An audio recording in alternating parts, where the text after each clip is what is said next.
bagay. Pagkakamali, lalong-lalo na sa pagtiwala natin sa mamumuno sa atin. Etong sistemang ito, dekada na ng problema. Lahat sumisigaw ng pagbabago, lahat aktibo, pero talungin natin, tama ba ang mga naging desisyon natin? Meron bang dapat baguhin sa atin mismo? Yung pagbabagong hinahanap po natin ngayon, ilang dekada na ang sumisigaw ng pagbabago.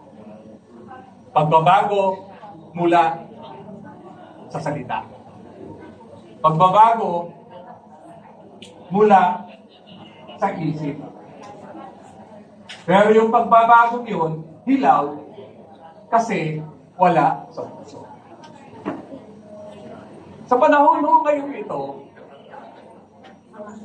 tumatanda na po tayo. Gusto po ba natin yung patuloy na pagkakamali, yung ang mapapahamak ito, yung susunod na henerasyon? Mahirap ilaban, itama ang mali sa panahon ito. Dahil lahat po ng tao nangangailangan o nakatutok sa material na bagay. Material na bagay na nalalason ang ating pagkatao. So ito pong pagbabago na gusto nating mangyari, dapat magsisimula sa bawat isa sa atin. Pagbabago na magmumula sa atin mismo. Yung pagbabagong sinisigaw natin, tagtag na eh. Dalan-dala na. Dalan-dala na, lalong-lalo na, yung mga kapatid nating mahihirap. Dito ngayon, sa mundo natin, dalawa lang ang makapangyarihan. Ang politiko at ang mga oligaryo. Sino ang gumagawa sa politiko ngayon? Noong unang panahon, tao ang gumagawa sa politiko. Pero ngayon, ang nagdidikta na ng politika sa ating bansa, mga oligaryo. Oligaryo na napakahirap labanan, lalo na kung kumakalam ang sigmura ng mamamayan. Pero paano mababago ito kung puro lang tayo sigaw, salita, wala sa gawa, wala sa puso natin? Ang bawat isa po sa atin ngayon, napapansin ko, karamihan sa atin, kagaya ko, senior citizen na. Ilang beses na tayo na biktima sa mga taong pinagkakatiwalaan natin. At ito na naman ngayon, nakaabang na naman, bukod doon sa mga buhaya, at yung mga magiging buhaya pa. Sawang-sawa na po si VP Sara sa sistema. Sawang-sawa na at totoong gustong maglingkod, pero kulang na suporta ng mga tao na talagang gustong magbago. Sana ang samahan natin ito ay magbibigay inspirasyon sa mga taong hirap na. Mga taong pangarap na lang ba ang pagbabago? Pangarap na lang ba na maging maayos ang bansa natin? Ang kalaban po natin ngayon ay kapwa Pilipino natin. Ang pagbabago madaling sabihin. Lahat na may hangad ng posisyon ngayon, lahat sumisigaw ng pagbabago. Yun ang nakakatakot. Sana sa administrasyon na ito, magkaisa tayo, matuto tayo, magsakripisyo tayo. Walang pagbabago na magaganap kung walang pagsasakripisyo.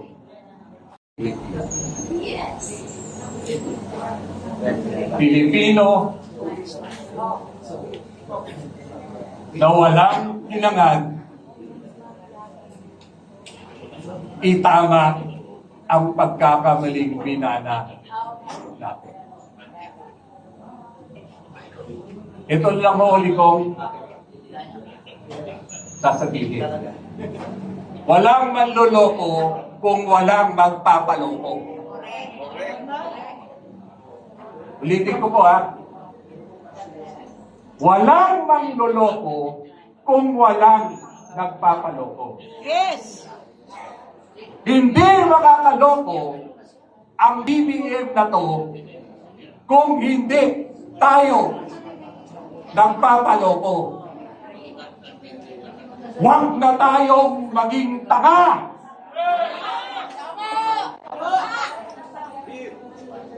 Huwag na tayong magpagalit. Kailangan natin ngayon ibago natin ang pagiging Pilipino natin. Pilipino binakaon sa kahihiyaan ng administrasyong ito. Hindi nyo ba napapansin? Sobra na tayong ginagawang tanga. Sana mapagmasid tayo. Huwag tayong matakot na tayo ay gipitin. Dahil yan ang gagamiting armas ng mga taong wala sa hustong pag-iisip. Kaya hinihikayat ko po kayo, i-challenge po natin sa pamagitan po natin mismo, palawakin natin ang pagmamahal sa bansa natin at sa kababayan natin. Ang pagbabago magsisimula sa iyo, sa akin, at sa ating lahat. Para sa mga susunod na henerasyon. Baon na po tayo. Mahirap maghanap ng Pilipinong tumitindig sa tama ngayon. Iilan man tayo ngayon, maraming nagmamatiyag, maraming nakikiramdam. Kaya nasa atin na ang pagkilos ng pagbabago. Masa ang dapat makinabang sa biyaya ng bayang ito. Masa ang makikinabang sa yaman ng bayang ito. Nawa po magpaka-Pilipino na tayo. Nawa po tumindig tayo sa pamamagitan ng pagtayo, sa pamamagitan ng pagtama, at uumpisahan natin ito sa sarili nating lansangan. Unahin natin ang ating mga kaibigan. Immediate neighbor, unahin natin para makamtam natin ang pagbabago at higit sa lahat ang pagbangon ng bansang Pilipinas. Maraming salamat po. Mabuhay po kayo.